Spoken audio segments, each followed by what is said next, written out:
Oi, gente. Eu tô comendo pão, bebendo Coca-Cola. Agora eu vou mostrar a vocês um negócio que fica bem bom, ó.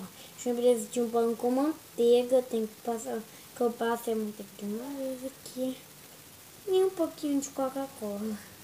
Muito fácil, mas é só dar um pingo de Coca-Cola. Já põe assim, até ficar assim. Aí você fecha. Aí depois quando você tomar vai ficar muito bom comer. Entendeu?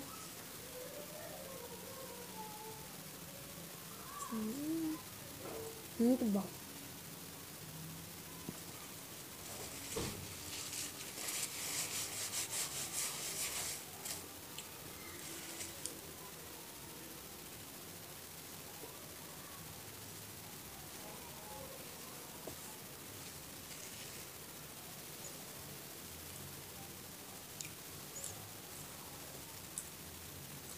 Muito bom, mas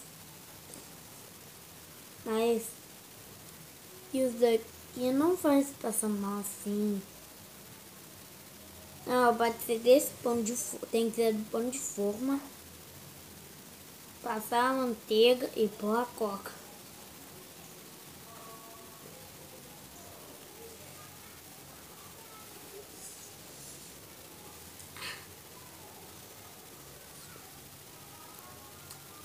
E agora tem...